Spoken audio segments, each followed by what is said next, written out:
Bonjour fidèles téléspectateurs, bonjour Nabatunio Bazolanda. Eco RDC en ce notre moment, c'est avec un grand plaisir. Il y a que vous avez vraiment ébellé devant ma poste téléviseur, Nabino et pourquoi pas ma tablette ou encore portable Nabino pour que Bomeka Kota la Eco RDC. Na rubrique nango lelo ya émission Nabino Obo Sepela Bakolo Masolo Bakenda Wapi. Bakolo Masolo Bakenda Wapi émission oyo permettre qu'à ce que beau découvrir artiste Nabino ba oyo ba marka époque na bango ba oba marka génération na bango pe bazo continuer ko marquer ti na mikolo ya lelo. Lelo bakolo masolo bakenda wapi esali choix nango na artiste na bino oyo bolingaka mingi José de Londres, autrement dit Sida ya Bilele. Pourquoi Sida ya Bilele yemoka ko expliquer ango na émission à lelo. Comme vous êtes en train de constater, Nazali Ngamoko na plateau et invité dans Ngai Toro Solanae par correspondance, c'est-à-dire Toro Solanae à partir il y a téléphone. Donc, et que permettre Bino, ma question, oh Bino Bopozaka, et comment et pas il y a José de Londres. Et José de Londres a qu'à répondre à Bisso toujours par téléphone. Sans plus tarder, nous allons déjà essayer un peu de contacter notre invité du jour, José de Londres. Mais je ne pourrais pas commencer comme ça sans dire un grand merci à celui qui est derrière la caméra. Là, je vois Peggy Walunga. Un grand merci pour l'assistance assistance nayo et pour capable pour na image et la qualité. Vous allez toujours copier ça na Eco RDC. Voilà. Tokobanda émission Nabiso par correspondance. Comme je l'ai dit tantôt, nous allons appeler notre invité José de Londres pour que to meka un peu au solo lanaï. Voilà, comme je l'ai dit tantôt, je vais lancer l'appel pour appeler notre invité José de Londres, autrement dit Sida Billy. Donc nous allons essayer un peu de l'appeler. Le téléphone sonne.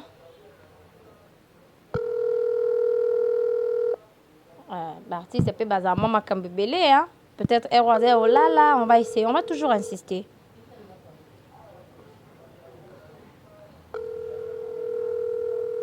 Voilà. Bonjour artiste. Oui, c'est Noémie Samba, la chroniqueuse de Eco RDC. Voilà, je vous appelle de la part de Papa Jean Thibaut Chiborba pour notre émission Bakolo Masolo Bakenda Wapi. Artiste, lelo to solana okandi na lobaki na téléphone. Toza en direct, il y a émission na biso et on répondre kaka na ba question o nga na opposé yo. Donc ma question on a opposé yo ko répondre parce que tout ça déjà en direct ba fan na yo surtout bazo yoka bazo tala biso na minute oyo. Voilà, artiste nango sa biso d'abord José de Londres abanda monde ya signement quand et puis nani o yazaki mutu o apesaka ye chance wana ou encore posa wana ya ko entamer ou encore ya ko kota na monde ya signement. Que le lot découvrir José de Londres Sida Bilele. Et ça rend nini. Donc c'est son nom moi qui solo ya carrière na yo potoye ba nini no kota na monde d'assignement et puis nani ndaza ki mut oyo a facilité ka tâche pour que le loto découvrir José de Londres. Donc main libre hein pour et permettre à ce que binono surtout boyo kabiso bozala. Ouais, bonsoir ma sœur Naomi. Je crois que parcours nangai to expliquer yango eza clair batutu bayebi. D'abord merci de m'avoir pensé à moi. Je remercie Bino. Donc ngai eza simple. Nabanda carrière nangai na nouvelle loyenge ya maître pai tango basali séparation ensemble na grand frère collègue na ye Ngadi Ngadios na camarade na ye Mbalio Sombo vient biso ba se séparer raki sala nouvelle loyenge na bandeko mususu ndenga na rejoindre ki bango to ala ki pebele mais loko lezanga obeta lisolo nanga na tawa na séparation na bango ndenga na mbrasaki monde cinéma à travers Maître Pai, paix à son âme, au père spirituel nanga, azalaki père spirituel nanga, na monde de cinéma. En un mot, c'est ça que je peux dire quoi. Merci. Voilà, artiste. Deuxième question, na biso eza ya koyeba parce que tout le monde qui José de Londres tant waya qui na signement. Ah, mais qui moi style na ye moko boye ya sap et puis na eloko to bengi langi là. Je crois que oh mais quand un peu ko expliquer biso ango après. Mais d'abord tongi to yeba style na yo wana ya sap oh mais qui na monde ya théâtre ou na monde ya cinéma on s'inspira quand na nini on s'inspira quand na nini et puis nini o motiva ka yo est-ce que ozaki sur nengo na style wana et que la accepter facilement na monde ya cinéma. Ouais, merci bien pour la question. Je crois bino oyebi ba jeune kinois tout ndenge biso to kolaki ndenge tozalaka de lire na biso mingi na kin eza ba distraction ya makamba bilamba muziki ballet ainsi de suite mais nga comme tout est kinois tango nazokola biso tozokola série na biso alaki makambo ba compétition ba commune inscription na sele donc bref nalaki moto naza kolinga bilamba ere nazokola ndenge ba jeune to balaki to alaki na idéologie ya makambo ba saper nga d'abord ere nazokola na alaki musicien na ndenge musique etambola to alaki bato tozokende de gauche à droite pona koluka bilamba donc ere na yeko kota na monde ya cinéma na monaki eloko mosu akomema te po ba branche tout ezalaki bloqué namonaki place moko oyo etikalaki vide oyo bato bazalaki koexploite te elaki kinoiserie lokola nga nautaki na monde wana ya makambo ya bilamba nalingaki na ya naturel na ya ndenge naza donc oyo nazalaki kosala en dehors ya caméra nde namenaki yango na caméra lokola style yango ezalaki te ezalaki na avant biso ezalaki na jeune moko te alaki na badelire wana ya makambo ya sap na télévision namonaki keno soki nakotisi yango lokola na cité ereniaka bato basepelaka nango pourquoi pas tomeka koya nango lokola babranche to ezalaki bloqué bon lokola mpe nzambe aza maître suprême je crois nako koloba inspiration eutaki epa na ye mutu ainspiraki ngai naya na makambo wana mpo lelo nabengama icone ndenge bolobi mpo lelo na apporte eloko ezalaki kozanga mpo bato mosusu mpe bazwa courage na nzela na nga bamona keno we tomoni ke eza réalité oyo bakeno balingaka moto moko azwi courage ya kolakisa biso yango ya koteya biso yango pourquoi pas donc ezalaki inspiration par nzambe eke nga moko mpe na kati nango na nseri bomonaka différence ndenge nga nasalaka yango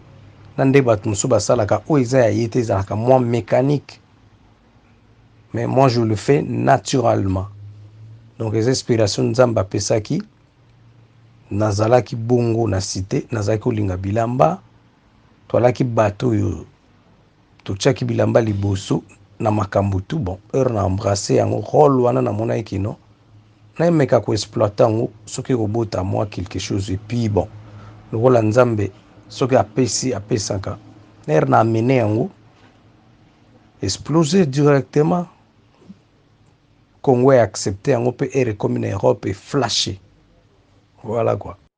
José de Londres, essaie un peu de nous dire comment est-ce qu'intégrer qui monde ya cinéma. Ezaki ndenge nini, c'est pas ça ndenge nini, tant oyaka eloko nya liboso salaki o esala que convaincre ba kambi ou encore ba kolo groupe oyo intégrer qui. Bete so normal lisolo na toyeba. Ndenge c'est pas ça qui. Ouais, merci ma sœur en tout cas nga na ko expliquer nazalaki na chance c'est comme si leader nanga qui était maître Pai azalaka na souci ya garçon moko lokola nga po balaki na trou bazalaki avant biso toya bazalaki ko préparer pièce moko oyo moto azalaki ko jouer rôle wana ezalaki Jojo Molex du coup na préparation ya pièce Jojo Molex ayaki kolongwa groupe alobi akomini koprier abongwani atiki makambo ya théâtre via azalaki na mwa basouci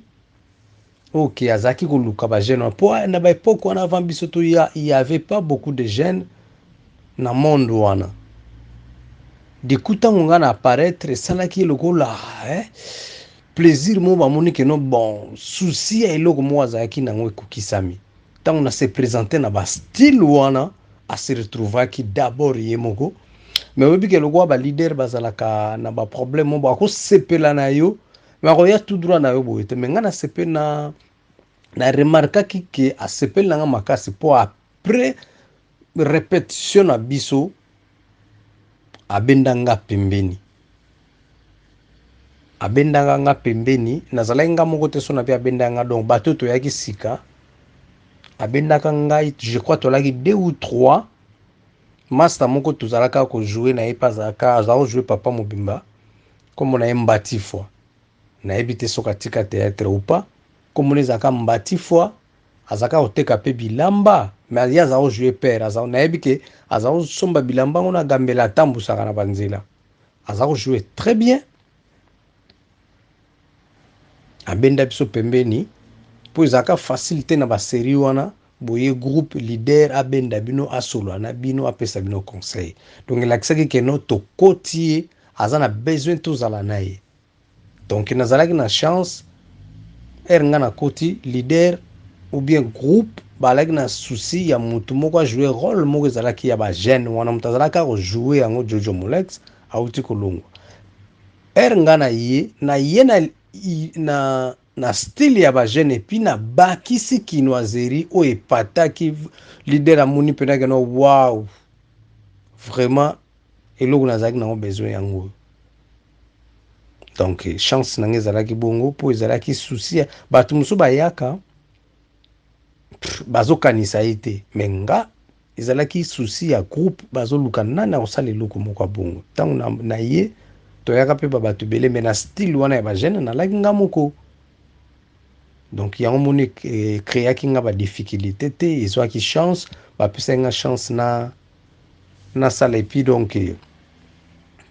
eyalaki première fois na nga première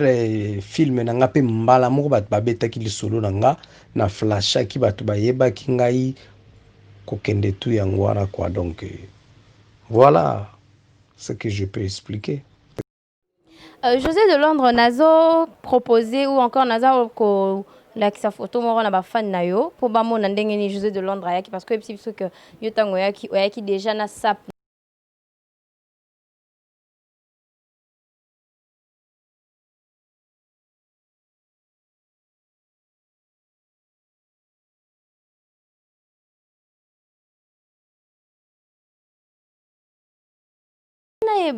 José de Londres langila ezanini parce que to banda au mona mingi lo ke ba to ba particularité ya José de Londres ezaki sap ezalaki pe langila est-ce que vous expliquer na ba téléspectateurs na biso ou encore ba abonnés à EcoRDC ba comprendre langila ezaki nini et puis pourquoi est-ce que banda ko salela babiloko wana ouais merci langila eza nango kaka langue tango zokango langue to transformer yango to bengi langila mais ce que langila par rapport ezalaki monoko moko oyo ebimaki sika eyaki mpe na nkombo nango po edifférencie ndenge ezalaka langue française langue anglaise lingala bona boye mais sikoyo yango eyaki langue moko eyi korassembler baminoko nyonso minoko tu oyo elobamaka okoretrouve yango na kati ya langila po langila eza mélange ya baminoko tu ya mokili. Donc voilà, tant nous allons inspiré par Dieu, nous avons pesaka ba inspiration na yo moni uza artiste mena kati na yo abotisi eloko moko oyo ekozala particulier ya yo. O soki muta yoki yango ayebi ke yo. Donc voilà, ebima epana ngana ndenge panzana mutu na mutu na kwene ya bimisa na ndenge na ye. Oyo lobama lelo soki alaki na bamboka mosusu nde nazwaka droit d'auteur nango. Pour langila avant ngana loba yango mutu moko te na Congo aloba yango na yoka yango pe pa mutu te na tikala kozwa pete kono na kuto yaki mutu moko azoloba ngo ndenga na yibi no ezalaki inspiration ya nzamba achaki kati nanga tango na loba yango nga moko na yeba te nini na oloba après nga koloba yango nde na yoki yango ke na Victoria pe koma kolobama ponga na bandaki koloba yango o eza vrai nga na koti na monde ya comédie na yaki na style ya bilamba na ye na langila na ye na kobuka lipeka scanten kombo Scanten nde à vrai dire nazwaki yango na Victoria, mais ndenge nga na bandaki kobuka lupeka Arche ezalaki nga moko nayaka na bamakambo wana, mais po natia yango kombo wana ekoma Scanten nde nazwaka yango pa Emenea mpo nga na bandaki koleka deja na télé avant Emenea azonga Kinshasa, po Emenea azongi kini na 1997 wana Victoria nano esalami te. Nga na bandaki deja télévision, donc nayaki na bastyle wana po mosu moto aya koloba o Langila ebandaka na Victoria nanani nanana non, vie na biso Emenea nga nasala publicité na ye era uti poto ye avant ye nga na bandaki kolobele deja na oleka na télévision nazolobele kino tokoyamba ye vie na biso ye mpo nazala deja fan na ye. Nzambe pa asalaki grâce na arrivé na ye azalaki kobima na fille moko alaki na quartier na nga nde moto asalaki no lokola ayebaki no nga naza kolinga ye mene asalaki no tokutana na ye namona ye mene na ntongo alalaki na ndeko na ngai wana ya mwasi toalaki na quartier moko era ye kozongisa na ntongo nde fille yango abeteli lisolo na frère moko ndeko moko aza fan no alobelako makasi nde mene alaki intéressé amonanga nde tosala connaissance bongo. Mais avant wana déjà nga naleka na télé bato bayebi histoire badeformaka yango te, histoire échangeaka te, comme on dit en anglais, histoire no change. Voilà, donc nga naloba yango avant Victoria Salama naloba Langila ezalaki inspiration par Dieu. Donc babiloko wana oyo nzambe atiaka kati na nga naye na kinoiserie sap kobuka lipeka Langila. Donc lelo soki ekoma monde entier baloba ngo boye bayoka epa na nga do moto liboso aleka na télé koloba Langila c'est moi, moto mosu aya koloba bêtise te ke ye gauche droite non, première moto apparaître na télé aloba Langila c'est moi. Bato mosusu après baye kodévelopper yango mpo ezalaka ndenge wana bato badévelopper na bandenge bako kodévelopper, mais c'est moi l'initiateur de Langila. Ok, merci artiste. Donc, ça te comprendre bien Langila, ils ont un mélange, il y a la langue nion surtout, mais n'endenge siko yaki yanki, vraiment. Voilà, Tongi Toyeba, José de Londres. Est-ce que yo bon vraiment, aux hommes on a dit que aux autres courir risque moroboy na vide au tiki na Congo? Parce que là, José de Londres, ça sous penza na ba théâtre, te n'enge Toyeba qui n'enge bande ko jouer dû à distance, oh ils allaient ko séparer, donc oh ils allaient ko permettre à ce que au sala musa na yo nengo za ki ko sala ngona Congo. Et le lot to mona ba jeune belé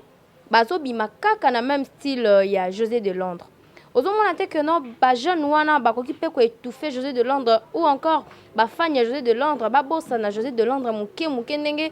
tozo mona évolution ou encore ba ndeko na ndemba za ko émerger toujours na ba style oyo José de Londres a mema ki na monde à théâtre par rapport ya makambo ezo salema lelo na ndenge ba jeune penza bazo bima na même style que José de Londres. Yo mo ozo mona te ko zo courir risque que bato ba bossa na mitu na bango baba na bango ko s'emporter peut-être na savoir faire ya bande komisus au baza ko ça la même domaine na yo et puis bazo ya na même style que yo. D'abord moi ça me fait plaisir kotala ke osala ke logo mo po bato bazo landa koloba ke no ba étouffer jamais bazo rappeler kutu bato nde absence na ngai ezo sala nga fier komona ke yo za terre mususu bato bazo kanisaka yo tango bango basali bazo zongisa bato na mituke nga. Donc yango moni bato mususu soki ba comprendre te ba komaka mutema mabe ba bandi ko yina bato or ke nga esala nga plaisir bako étouffer nga jamais et puis ndenge nga na salela ka ona ndenge bango ba sala so talo mona ke non moi lo mo ezo zanga o mona ke no landi style mais lo mo ezo zanga o mona ke no asali boye mazo kokisa ba critère tout pour ngai tango nazali ko sala d'abord bien habillé Arche Langila na kati ba idéologie na kati mais bango tango bazo sala ngo bien po naza mutema mabe te za keno omoni monte bazo sala ngo bien moi moko mibale misato bazo sala ngo bomona ye mususu alatine bien Langila zo loba ngo te omona père musu moi Arche mazangisi moi critère mususu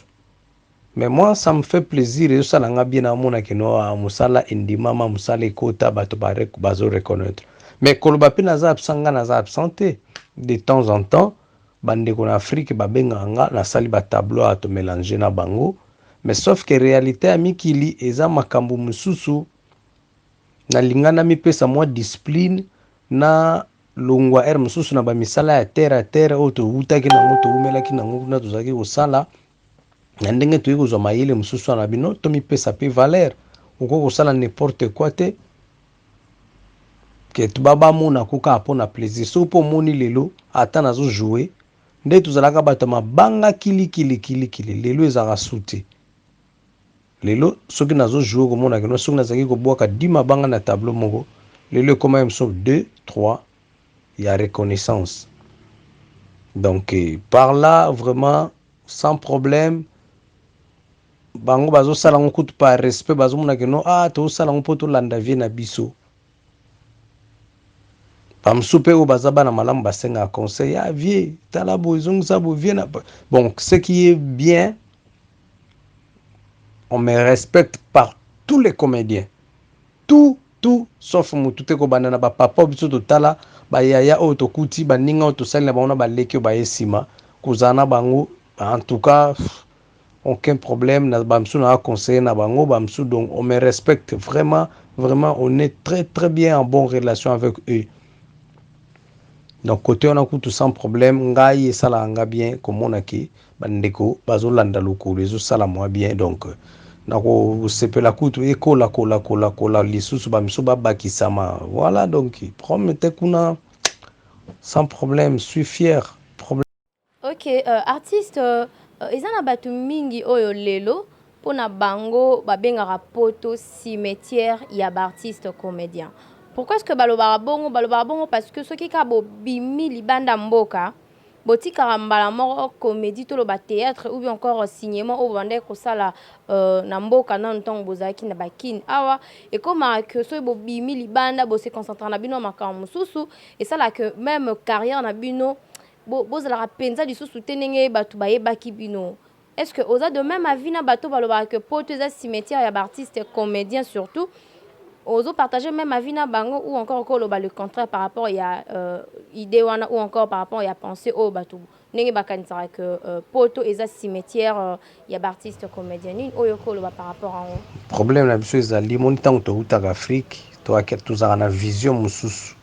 ntango tokomaka tomoni réalité miso efungwami fo kota na réalité biso toza baartiste artiste oyo abotami na art na ye jamais akoki kosundola mosala na ye soki otali olandeli bien na baartiste ya Congo presque biso tu moto azalaka na famille riche aza te donc omoni toza baresponsable ya bafamille soki olandeli bien batete oyo tobima presque Congo mobimba omona bango nde baza balider ya famille bango bajoseph ya famille kobanda nanga d'abord na nga moko nazoloba awa na bandeko mosusu biso nde famille ekontaka na biso ntango tosala mosala kuna ezalaka ye mosusu mosala ya succès me ya mbongo te tout congolais artiste nyonso ya Congo vision na ezalaka ya Europe ya koluka vie soka ya Europe nde ezali délivrance na ye donc bref ntango tozala na Congo ozomona te osala mosala na galère na passe tolela gauche droite baede ya malongo ezalaka te ntango ozwi occasion ya koya Europe faut penser na d'abord na vie na yo moko ezala stable opense na libota après ozongisi art na yo moni baartiste ya bamboka mosusu soki otali omoni keno voilà azomérite kozala artiste mpo aza bien nansi ozomona ye mpena azali mpena donc bien stable stabilité ya black te do biso sikoyo tozalaka stable te yango monaka babengaka biso bamandia tozangi babiloko ebele même na abiyema ya pambana mpo oyo apparaître beau na miso ya bato faut kezwango mpa bato mais or ke bato mosusu ntango oza artiste bazorespecte ntango oyi mosala mosusu eza na maison moko elatisaka yo soki elatisi yo mpe bilamba mifuti yo ezotinda yo ozala stable bamabanga ezala o tro te mpo biso tobwaka bamabanga ya nzala obwaki mutu po apesaki elamba, obwaki mutu mosusu po apesaki biloko ya kolia, obwaki mutu mosusu po apesaki au transport. Donc fo bwaka bato ebele po bakokisa bakritere ya kozala bien. Yango monaka tozoboma nzoto makasi inspiration banini na Congo ntango koya na Europe. D'abord faut stabiliser vie na yo, après okotela makambo mosusu. Mais pona koloba keno kozala cimetière, moi je crois que non. Po na monde lelo na internet ndenge koma tout le monde ba artiste autouta Congo to yo mona bango bazo bouger, baza na mouvement, bazo sala moi ba quelque chose. Nazo ba bien, nazo préciser o baza ba artiste. O bo mona ka ba jouer ka lesute seki ba yaka monde ngo fa par hasard akomi awa vandi na ya sundola moni keno nzela na lukaka yango. Mais artiste ata une année, 2 ans, 3 ans, ça la mais au moins tango à stabiliser makambo. Abi ok, siko c'est bon. Au moins na biso to yaka ba Congo to sali musala to ye. Au moins na tamu tazo ya te mekoto ya sali musala kiti bato ba moni. Donc to jouer na biso to lukaka na no stabilité après pour s'occuper de luki stabilité te ero ya Europe ngo zongi kama bola makolo baka bango mo ba otuna aye ko sa nini. Vraiment akendaki donc batonda na bango pete.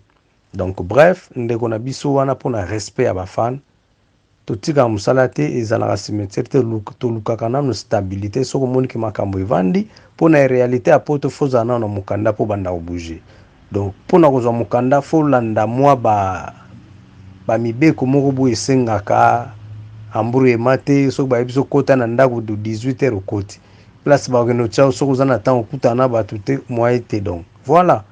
Et bref, to lukana stabilité après to lancer ba makambo mususu. On a ko expliquer na ndeko na biso à comprendre quoi. Oui, artiste, ils ont un manque de fan na yo. C'est vrai que ils ont vie privée na yo et que je ne suis pas peut-être permise yako tout nango, mais en tant qu'artiste vous avez vraiment la vie privée te. Pourquoi est-ce qu'on a le bon parce que ba fan na bino balingara toujours baye ba ndenge nini boza ko vivre même en dehors il y a scène balukara baye ba comment est-ce que vous allez ko évoluer na ba vie na bino. Et toyokaki que artiste José de Londres ou ko divorcé na ex-femme na yo mama ya bana na yo. Et toyoki lisusu que oyuti ko bala officiellement Mimi Kabeya. Est-ce que ezali vraie information ou ezaba fausses informations? Nini okoye bisa na opinion ou encore na ba fan na yo o bazolanda yo? Mais moi je crois que tu as tout dit, tu as tout expliqué ou précisé déjà bateau. Ezaka ndenge yo lobi. Ça a été passé comme ça. Nazalaki na ex na nga ndenge lobi. Tozalaka lisusu te. Nakoma na madame Mimi Lembo.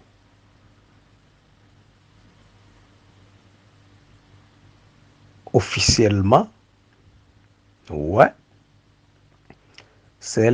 elle maintenant, c'est ma femme, madame Mimi Lembo. Donc, à venir à lobby Nzambenda Yebi. Donc, pour la précision, voilà, Isa Ndengwana. Mon yomoko obetiango très bien avant de poser question de vie privée.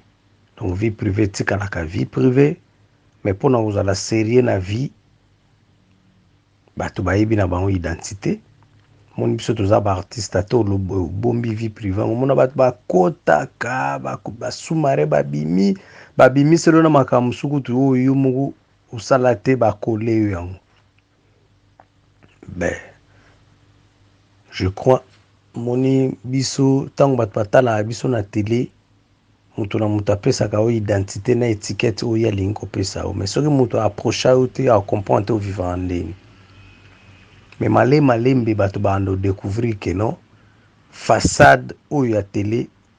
na façade o ya en dehors ya télé toza personne na personnage bato mingi pe ba comprendre na bango que non o wana ezaka ba rôle o est-ce que eza personne ya José de Londres ou il y a artiste quelconque. Donc bref, wana bena na oke na mukuse na oke na mulaite ba procédure ya divorce eza na nzila, mais je me suis engagé avec madame Mimi Lembo.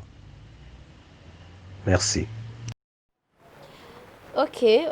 toyuta mpe komona na ba YouTube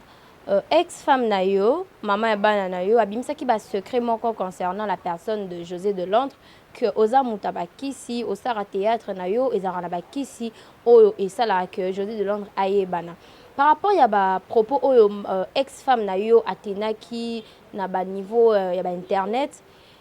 bato pena basepozaki bakestion bamisusu mpe bamonaki yango mabe komona ke ye moko mwasi na yo oyo bozalaka na ye bolalaka na ye bolamukaka na ye abimisa basecret ya modele wana ou encore bakotenir bapropos ya modele wana.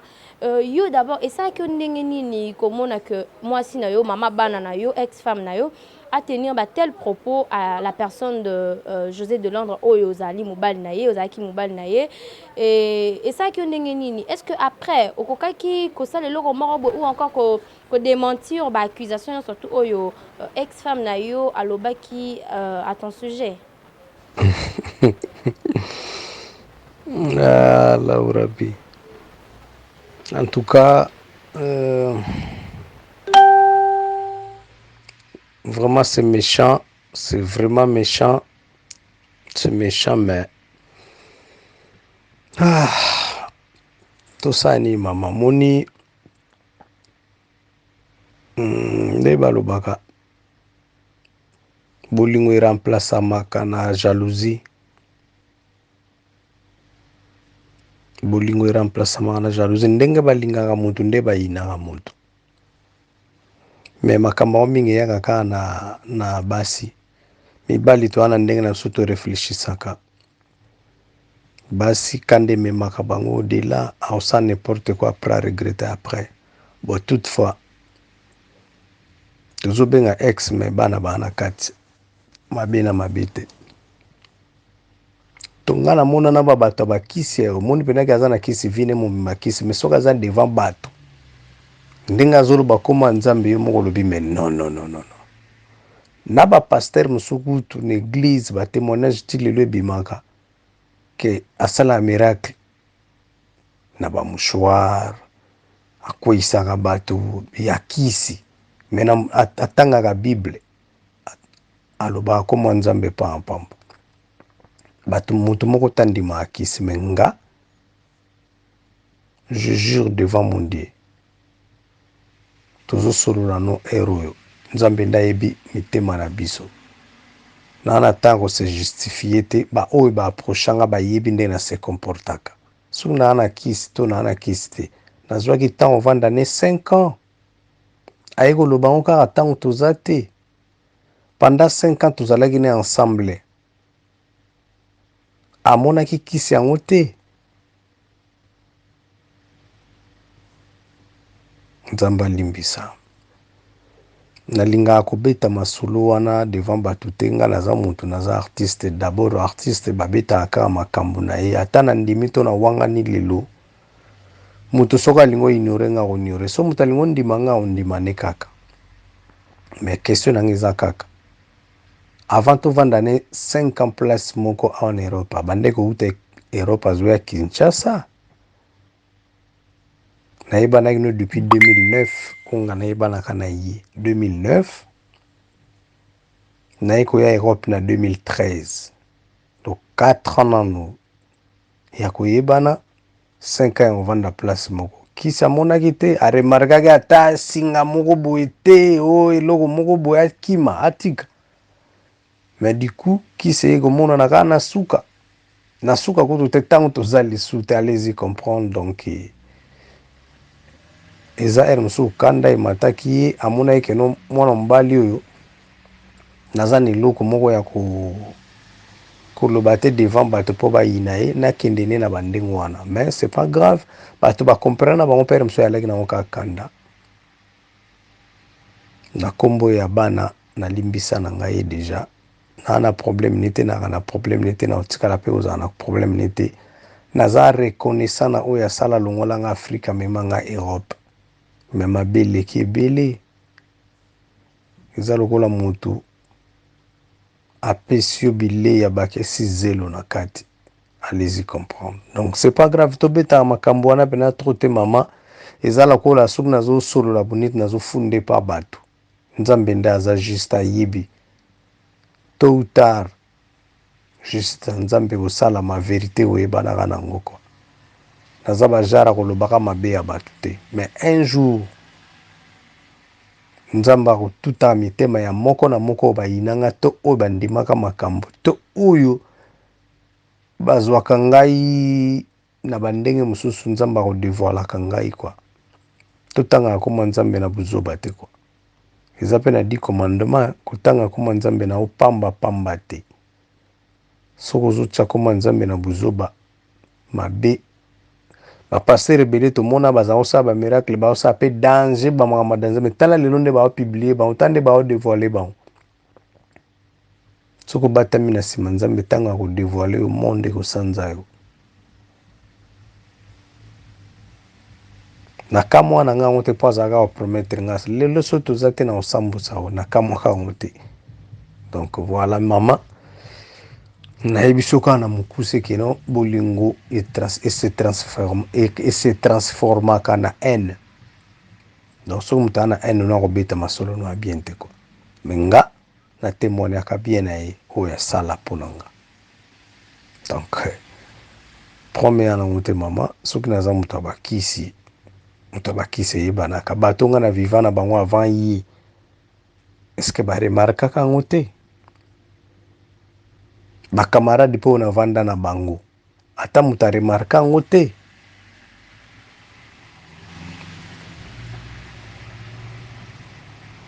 donc nalobi yango na ndenge ya mwa sagesse donc voilà. Voilà, artiste Toto, tu peux enregistrer un bon nombre de décès. Nangambu ya artiste comédien.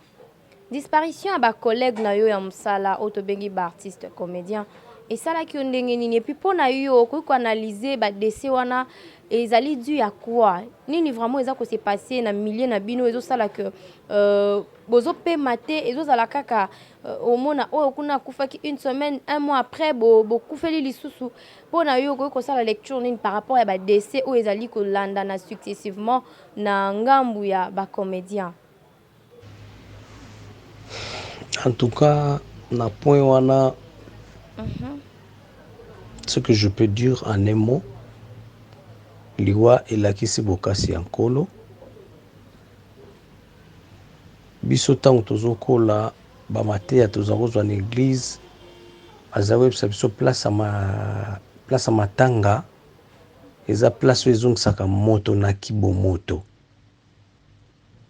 soki na église bayebisa okeno bato mosusu bazwaka conscience na bahôpitaux na kasho na badeuil mais moto azangiki bomoto na place ya matanga akende osala désordre areconnaître te ke lobi ye pa ozala te donc liwa eza nzela ya biso tu oyo nzambe alakisaki biso bokasi na ye mais so totali na bafaçade mosusu na bafacette mosusu pardon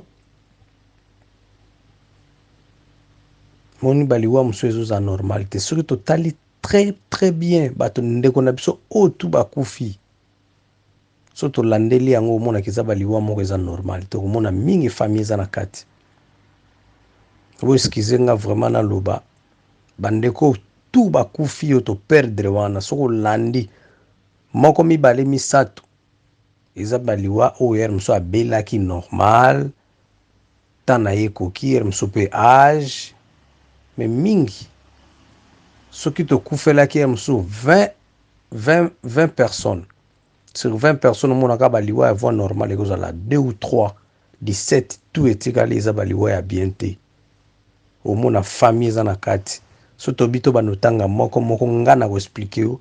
omoni oyo akufaki botala moni cause nango ezalaki bo famille aza na nsima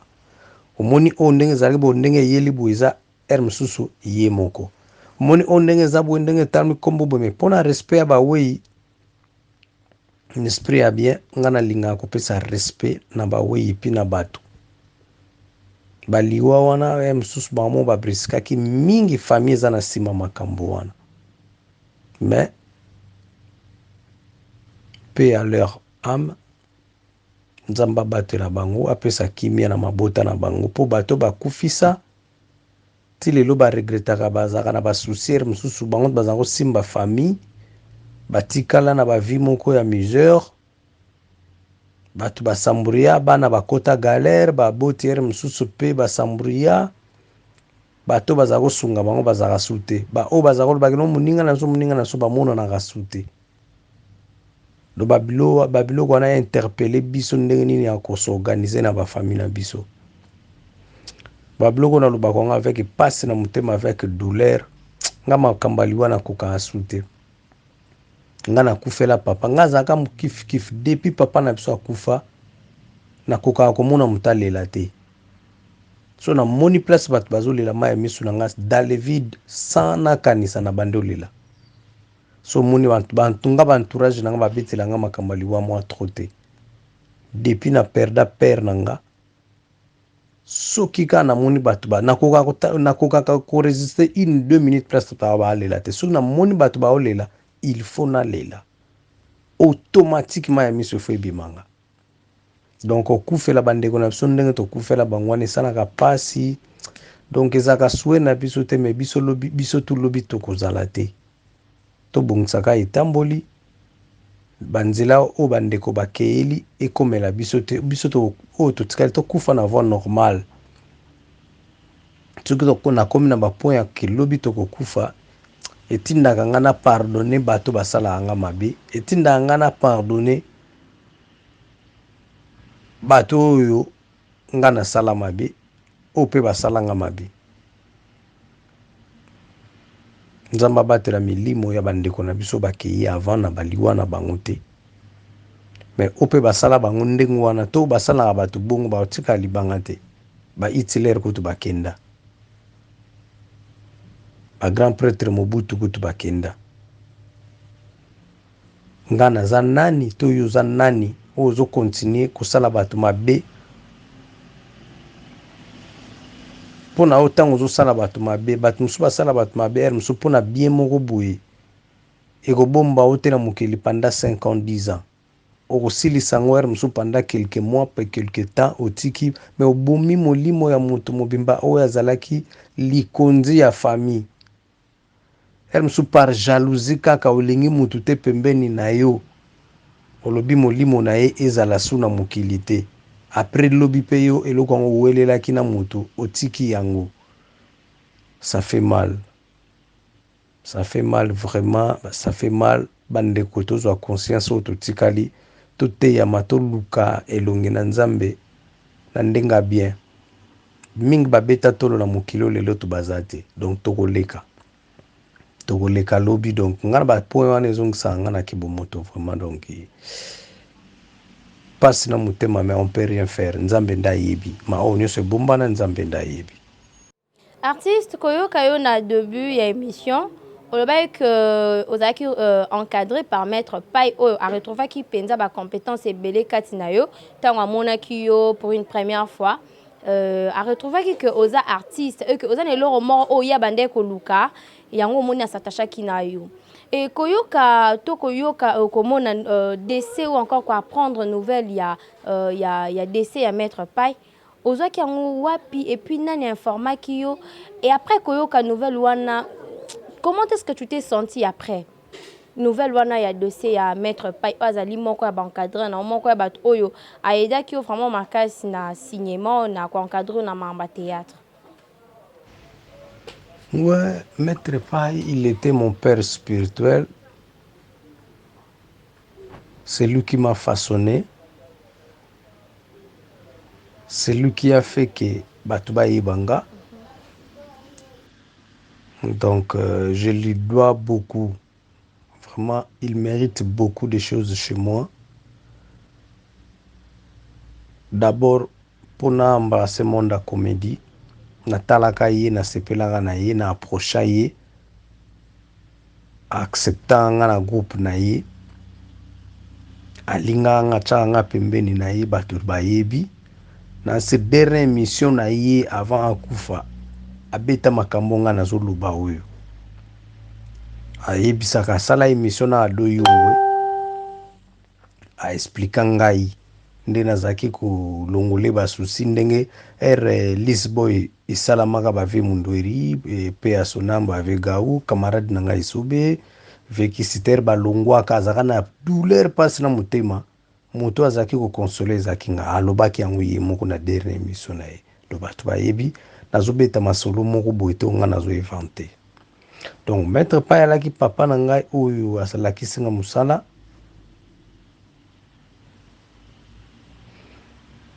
vraiment yango nauti koloba tout à l'heure bajara baliwa yango donc mpona respect ya papa na odeborde te epuis ntango nazwaki yango vraiment nayebi te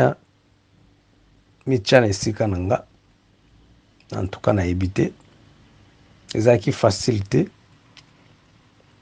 nazwaki message namoni kanto abengi nga atindeli nga message ye babengaki ye mpe pa ya camarade ya madame ya maître pai oyo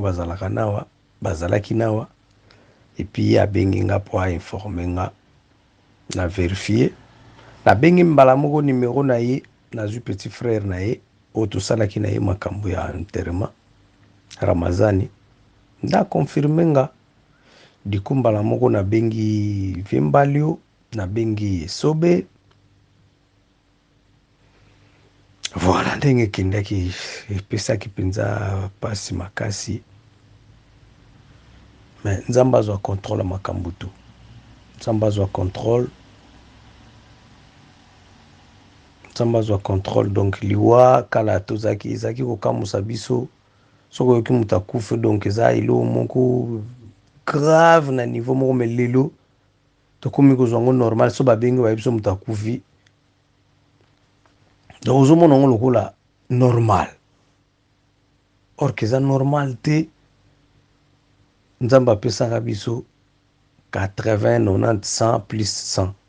mais lelo bato bazokufa sans kokisa 50 ans sans kokisa 60 ans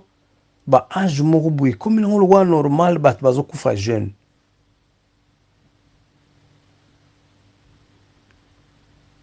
donc et puis ntango moto akufi ozomona yango mpena keno neti blague mais moto akufi akelibela lo lisolo yango ezoya nango kaka nokoya eloko moko normal mais moto amona asuta akelibela ezopesa kobanga na somo na pasi vraiment totika kaka mabe kwa totambola bien po lobi ere tokozala pembeni ya nkolo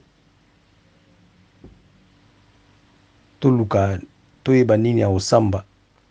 torapele mpe nzambe keno ere mosusu nasalaki boye mpona boye ere mosusu bakolimbiso nango mais soki ozozanga eloko ya korapele nzambe eza pasi ta yango oyo kwa oyo tozomona mpa baninga te ya biso tobongisaka ezaleli voilà. Voilà, paix à son âme, maître pai. José de Londres, est-ce que ozana elongo moko oyo ozalaki kokana kosala na maître pai oyo esalamaki te esali ke aye kokufa nini oyo peut-être ozo regretter oyo il fallait ki bosala ensemble oyo bosali te ou encore eloko moko kaka kopesa ye opesaki ete nzambe a décidé kozwa molimo na ye eloko yango ekozala nini? Po tozala juste nga na maître pai je crois tosalaki nyonso voire même ntango nazalaki en Europe maître pai alongwa France ayaki kotalanga na Suisse alakisaki nga combien azalaki koporte nga na cœur combien azalaki papa malgré nazalaki kaka mwana yango bomoni ntango akufi nabetaki motu makasi nasali badémarche oyo nakoki kosala po quand même mama Denise a contribué na oyo asalaki wana po tozalaki na bamoyen te esengai mpenza mbongo namonaki na oyo alakisaki ngai falaki na telema Dieu merci ezalaki pour la première fois nabeta porte me nzambe asungaki ngai na barepondaki ngai oyo ekomaki na temps oyo bato bazaki kokufa na makambo ya corona ezalaki facilité moto abimisa info yango moni na koremercie mingi vraiment bamama na biso baotika biso te. Mama Denise vraiment nzambe asunga azongisa ebele place ebimaki nakokobosana te. Mama Olive Lembe na oyo asoutenaka bacomédien nyonso oyo bakenda soutien na ye vraiment eza biso na motema eotika na kolongwa te. nakobosana te Junior Okosha Kabananga asoutenaki ngai pe donc mpona kozala verdict tozalaki mpena na projete na vie mais tozalaki en bon terme tozalaki kosolola donc oyo ngai nakoki kosala lobi soki nzambe apesi biso makoki ezali kaka ya kosunga ere mosusu bana mpo tolobaka yango kaka me tosalaka te mosusu tozalaka limité na makoki mais soki nzambe asali nga grâce na mémoire na ye na ndenge akomisa nga moto na miso ya bato malgré alaki makasi ya nzambe me na nzela na ye mpo nzambe asalaka à travers bato oyo nakoki kosala un jour soki nazwi bamoyen ya kosoutenir bana na ye un jour inchallah. mais mpona mosala tosalaki tout banda na zero ti oyo esalinga kaka bien nde mpo tozalaki na bon terme ti na suka nde tozalaki kosolola tozalaki na barelation ya bien soki problème akobenga nga soki conseil azalaki kosenga nga mpe na conseil peti na nga omoni nde nini te eloko omoni asali ta motu moko asololi boye idéologie omoni tokende na ondeni do azalaki koconsidere ngai donc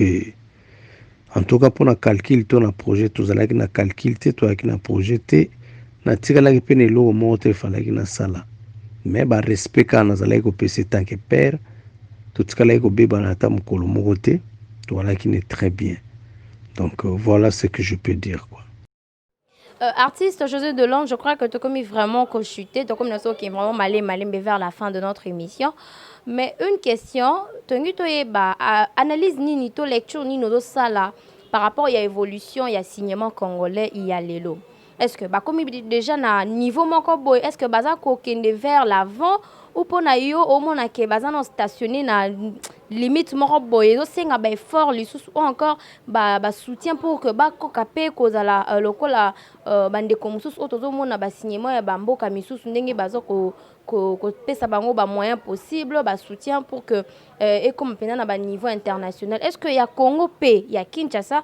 est-ce que vous comptez déjà déjà vers l'avant ou bien vous avez stationné les locaux? Mais quant à moi, je peux dire on est stationné. Tout pousse à ma canisse plus loin. Moko mi balemisa to kati ya bandeko. Bazana posa okende musika mais environnement na manque ba moyen ndezo sala ke tozala stationné. Et puis ba vrai artiste baza sumingi te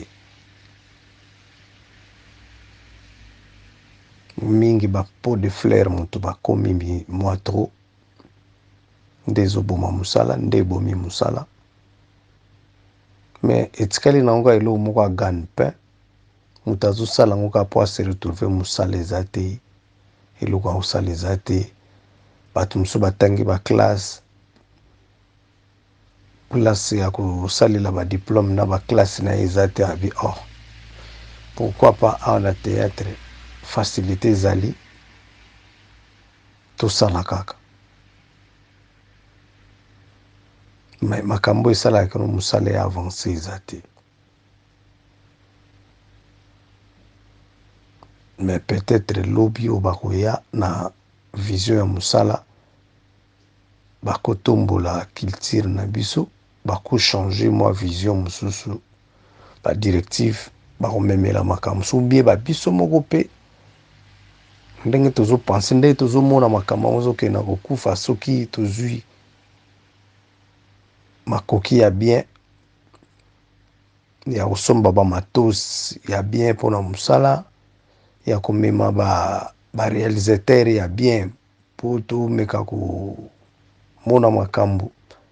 mpo mosusu mpe bana bango découragé azomona na kotya bamoyen na ngai na mosala après retour na ngai ezani mpo eza mpe na bandeko miso mibale misato ya mayele ya Congo basala effort batourna bafilme na bango na bafrançais bamemi yango mpe na baplace ower mosusu ekoki kotalama nzoka mpe baplace yango wana babato wana mpe boanviyaka baza na bacondition mosusu mpe basengaka bango kuna oye na filme na yo mpo batiela yo yango bakolingi babanda initie su na bamonde mosusu mpo okóma motu na bango mpo baaccepte mosala na yo lelo toolobaka makambo monde ekufi me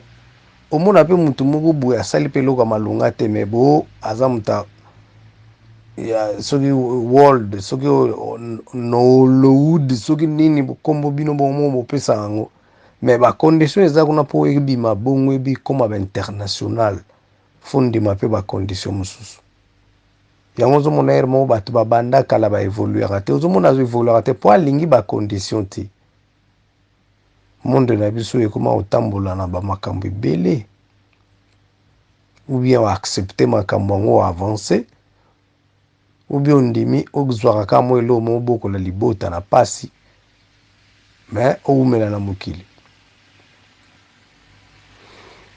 donc makambo eza mo ebele monde na biso oyo eza pasi soki owanaki bonzambe te okosala no succès ya bato ya mokili me oumeli te donc quant à yo ya kosala choix olingi bato bakumisa yo ozwa ya ebele me oumela te to malembe lokola mombembe sala choix mais jusque là bapo de fleur bazo se retrouver na bango na barelation na bango ya basi oyo ya basi mpe bazo se retrouver na barelation na bango ya mibali baolala baolamuka yango eza important mais mpona mosala vraiment ki impolitesse na polémique nde ezwi esika olie tosala mosala topesi esika na ki impolitesse na polémique mosala ekende ndeni donc mawa mingi. Merci beaucoup, artiste José de Londres, Sida Bilele, pour la disponibilité na yo et puis nous accepter qui invitation na biso. Vraiment, comme nous avons souka émission na biso, tongi toye ba appréciation non par rapport à émission ou par rapport à rubrique oyo ba kolo masolo ba kenda wapi ni no kolo ba pour na émission à lelo. Est-ce que on se retrouver na ba question na biso? Est-ce qu'il y avait des questions pertinentes oyo au Monique peut-être ailleurs au Monarangote mais au coup on a quatre RDC. En tout cas, félicitations, j'ai aimé ce que j'ai aimé d'abord ba question na yo isa ya mbri mate tozo solo la tanke ba mikolo tanke batu vraiment stratégie idéologie ça très très bien so go continuer et puis au sala ba recherche il y a bien et puis soki olingo sala émission na mutu fo luka o se renseigner bien na ba le passé na ye na ba vie na ye pour ezala pena émission concept émission j'ai aimé vraiment c'est bien c'est très très bien en tout cas courage longévité musala e umela kende liboso biso toza pona bino biso na bino tozalaka libala bino boza wana pona biso toza pona bino kaka lelo nde makambo yango ebebi nango bato bakomoya na babiti mosusu mais na ba question na utu na ebite quant à yo mutu ozoyoka nde na répondre so na kili banda mais ngai déjà koyoka tokotala na moni que ça va poser tranquille et puis na remarqué que vous êtes intelligent puis vous êtes sage vous êtes intelligente pardon donc on a encourager au kaka na kosenga na président na biso Jean Chibo asimba yo makasi musale kende bien pour na moni pena que nous s'en va toza batu mutakuka azati mais tout s'est complété pour to kende avant. En tout cas, félicitations. Concept émission tranquille, ça va. Voilà quoi. Félicitations encore. Continuez kaka boye kotenga mate po batu mingi bayaka na débit mwana mbote. Kilumbukina ekomi na mwa givini nzimonka. Surtout soki kaka net kaka no komi bena proche kolo chaîne yo komi kaka net kaka no donc kosala n'importe quoi. Okosa pe net kaka obotola kolo chaîne ba masolo na ye loko azolingo trop lokola donc apesi confiance donc. Yo sala musala nde mutu ekopesa yo confiance musala nde opesa o lipa. Donc ce que je peux dire. Voilà quoi. Voilà, artiste, tu commis vraiment à la fin. On a passé au moins quelques minutes pour na ba dédicace, na ba tunayo et moi je vais clôturer juste après. Ah, dédicace. Aïe, fala go ibsanga dédicace go ya na tchaba tuna ba papier. Merci natana yo pesi ngai dédicace na ngali boso na obandana. Na grand garçon na ngai lelo lokolo ezalaki anniversaire na ye. Joyeux et bon anniversaire na grand garçon na ngai Youssouf Lembo. Premier garçon ya papa. Sache que papa t'aime trop. Je t'aime beaucoup mon fils. Donc nabosani peut-être grande sœur na biso ya liboso mwana na nga o na somba na ville na carton ya na bango Mariam Lembo. Première fille ya papa. Et puis garçon na nga mususu Yusen. Na deux garçons na nga ya bakoto yo. Yusera ya Tirab Trésor Lwalwa. Donc Trésor Lwalwa Yusera et puis leki na bango ya suka. Ya Tirab Kabuya. Nabosani te ser na bango na bangola. Nela. Wana pena donc ba makila na ngai kwa ba o na otela maele. Nako obusa na te mama na bango. Mamwache Mimi Lembo esika azali nzamba batela apesa ba force apesa sagesse nzamba sunga makambo ekende liboso banguna bakweisama bingambe bakweya bingambe si bakweya donc bingambe bakweisama na pesi mbote belé à ma mère que j'aime beaucoup. Maman Marie Lumengo. Donc moko nzamba tikelanga na mukili. Maman Marie place ozai bageno mwana na alinga trop. Na grande sœur nanga Mado Lembo, petite sœur Denise Lembo, Pichu de Panama Patrick Lembo, Sandrine la Coréenne na Angola, Jolie Musenga na bosanité Fisto Mayambu. Wana pena ba famille on azor solola pour l'entourage na pesi Elena Manzila HBM na groupe Mobimba Christ Vivant na mobali na ye Amede Manzila bango nzamba tsa pembeni na nga poto kende ensemble na bosanité maître Vero Boueboué mwasa longwa boya koma lokola nani maître Vero Boueboué. Nabosanité Simon Bidi, Izika Shimani, Pasteur Lebokanza, Maya, Brigitte Maya, Marthe Kilula, Belmila Rose, Fifi Miel Pemba, Master Nanga Via Queen Mada, Nana Teresia, wana nde tosangana na bango na groupe nanga. Na pesi ba bon anniversaire na Lik Makanaki na zoki ta ko souhaiter te malgré na lagna ba kokoso Lik Makanaki na musika bon anniversaire na yo. Na pesi mbote ebele mbote ebele na Ibrahim Kalemba touti ko kemba na bango na ba Ramada Ibrahim Kalemba mon frère partout place uza yo yebi kaka nakobosana te Ibrahim Mampuya na kata Allemagne. Ibrahim Mampuya mobali ya mondele. Donc nakobosana te masa na nga Tony Kisema mère kolemba nga te nga na muta mabanga lokolo pesa nga ta vraiment tikela nga ta masa na nga Tony Kisema de tous les temps de chaque frère na ngai Patrick Luzolo na bosani ete Luzolo Patrick venanga Patrick Mongala la mèche blanche Patrick Mongala la mèche blanche na bosani petit masa na nga Igo Masamba na kata Manchester Sami Quentro Bigasi Lembi on a ba famille na ngai Babi Leba Babi Kuitila Lunyongo Rachel on a ba famille na nga qui encore nana bato ebele so na bosani ba mosusu na kozwa perte mpo nasala ba émission trop te so nazwi occasion donc fo babima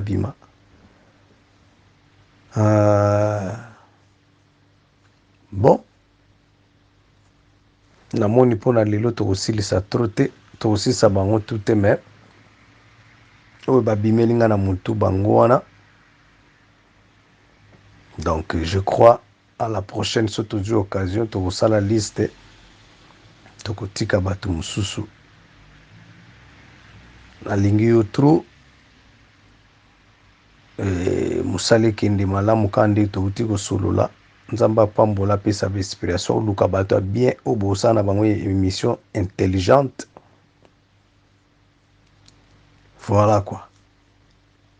nakobosana te ser na nga Esther Baleula ya Sebadol Suisse Noire, ser na nga Yvette Lando ya Tonton Benoît,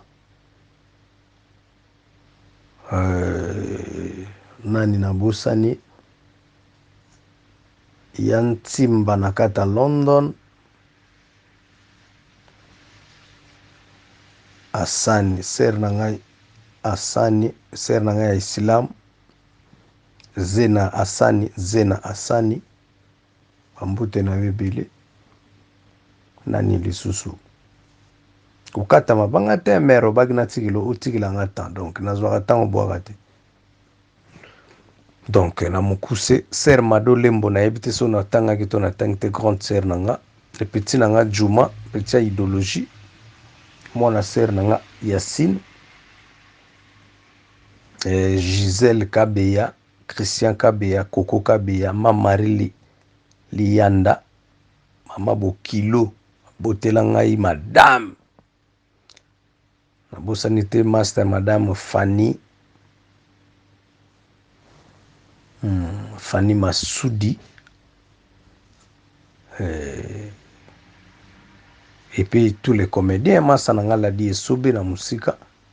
Tous les comédiens via natangaki, tous les comédiens ba masananga tuna linga bino trop. Donc tout simba na kama kasi to kende de l'avant. Voilà. Poto sili sapé. Et webi ki mabanga pambaga 7-8 minutes. Bon, na pesi bon anniversaire d'avance na Judith Umba compresseur la petite aux éblés. Na bosani te Cynthia Mbaya, mwana moko bien, mwana malamu. Voilà.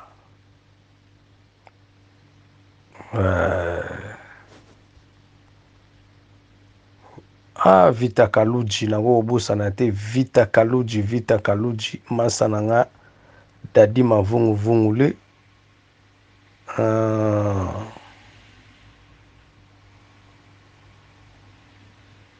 Willy Manzila. Voilà. Maman Sheila la grâce.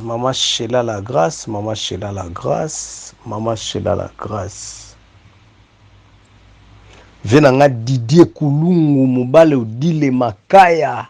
Ya Didier Kulungu mobale odile makaya. Venanga Gérard Yanga vie depuis na ya obike na loba yote ya Gérard Yanga. Venanga Pepa Kamano, le vieux Pepa Kamano, to bengaka ya dona Pepa Kamano. Tous ensemble donc Jean-Marie Moulele na kata ba London pire veri ya idéologie. Ve Senghor Sedar Senghor, DJ Senghor na kata Bela. Via sulula bakazaka ya misiki vena nga DJ Senghor. DJ Senghor. En tout cas kitoko trop.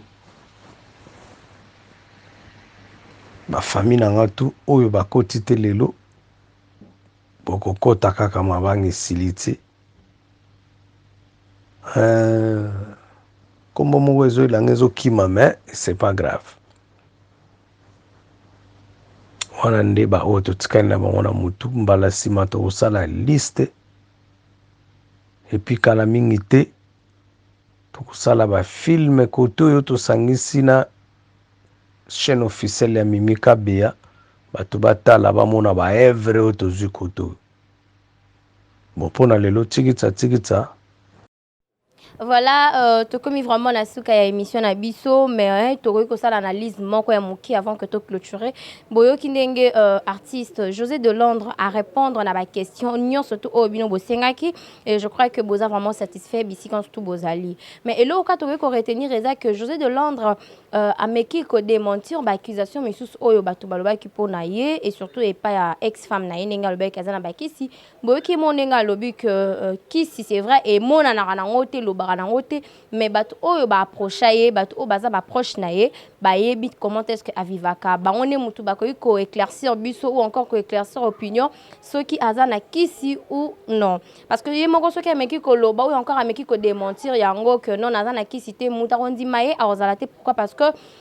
ceux qui déjà mutu andime loko moko boy sans pour autant à vérifier zara moi pas si pour que mutu a convaincre et puis andima et loko mususu ou peut-être ayoka qui déjà ezalaki le contraire donc en bref, notre invité est vraiment très ouvert à répondre à ma préoccupation à Bino et je crois que Bino Penabanda Kuboza vraiment ya kosepela a expliqué pendenge nini ayaka na monde à théâtre bomoni pena photo na ya ba début na ye et pourquoi est-ce que ayaki na style ya langila ayaki na style ya sap c'est parce que les loko oyo déjà azaki ko vivre yango en dehors, il y a Rosala artiste. Donc, il y a déjà vie naïe quotidienne. C'est comme ça que tant qu'il a mon qui encore fait sa vie de l'or mort boité au azate. Il voulait à ce que amène la bino du naturel. Donc, au azali en réalité, ayaki na monde il y a théâtre. C'est comme ça que et ça là qui que bino pe bosser pelana et bo pe ça confiance. Si le longue bozo continuer ko pe ça confiance. Et puis à soulever le comment ko yoloba que poto ezanango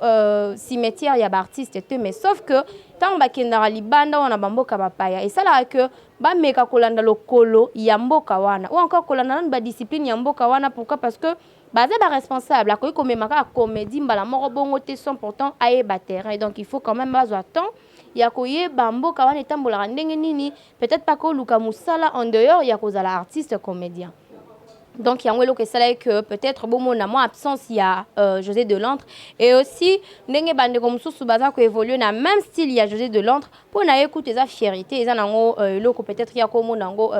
chute ou encore risque pour na été parce que au mon a que style oyaya kinango et fandi et puis batu peut accepter yango voir même batu baza ko imiter yango zo ça la force naé donc pour naé aza vraiment fier na batu nyo surtout oyo baza ko copier ou encore ko sala musala ndengeye a tracer qui de Jeanne là je crois que ba question na bino ba préoccupation na bino boza déjà na ba réponse nango voilà. C'en est fini pour aujourd'hui. Merci pour l'attention au beau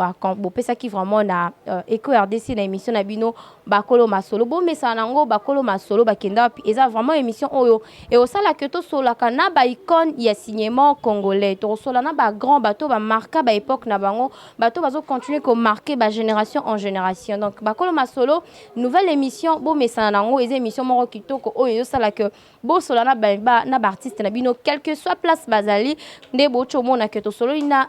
to ça l'émission na José de Londres Sida Bilele par correspondance parce que aza libanda mboka et permettre à ce que azala sur place na plateau na biso mais cela ne nous a pas empêché ya ko sala musala ya ko sepesa bino ndenge toujours to salaka na obligation ya ko servir bino vraiment merci na batunyo surtout au badala qui devant ba poste téléviseur na bon pour na kolanda émission ya lelo bakolo masolo bakenda wapi et là j'en profite pour en dire un grand merci au boss Jean Chibo Chibaba et pourquoi pas à toi Peggy Walungwa et sans oublier celui qu'on appelle Vini, mon confrère des QRDC, et pourquoi pas Hakim depuis quelque part. Merci à tous les abonnés des QRDC, merci pour la confiance, vous continuez toujours que s'abonner. Ndeka na Lobaka. Merci également à Jaja Moulanga depuis Paris, Rita Lusamba, la patronne de RL TV. Bon, mais ça n'a pas nango, donc chaîne Nabiso PKK. Willy Mamona depuis la Suisse, Cyril Eta Boufatou depuis Dallas, Becky Chibamba depuis Lyon. Et merci également à Grachela et merci aussi à Nancy Kansongo, 100%. Tobosana à maman Kiki de Paris, Babine Zambia, Loboko, maman sont à l'ambissos, donc tout le monde d'accord. Merci à toi, Bonnie Star, pour l'assistance. Et merci également au président Léon Manaja, Azapi parmi Bissoawa. Donc merci à vous. Et merci également à toutes les femmes de bonheur de l'association de femmes de bonheur AFB en sigle. Maman Stomité à Malam, Maman Eko, beau soutenir vraiment l'association parce que ils ont ça là, action humanitaire que sont personnes vulnérables. Donc pour la précision, Bobenka na numéro nanga, bon la précision surtout et merci également au chef Alain Djasonga, le coordonnateur d'éléments de masse et merci aussi à mon sponsor officiel ITM Corporation depuis quelque part. Merci à toi mon vieux André Kazaï pour le soutien. Merci à celui qu'on appelle Yves Mavambou. Merci à toutes les personnes qui me soutiennent de loin comme de près. C'était vraiment un grand plaisir pour Nanga Yakoeba Belé. Et quant à moi, je vous retrouve prochainement. D'ici là, portez-vous bien et bonne suite de programme sur Eco RDC. Bye.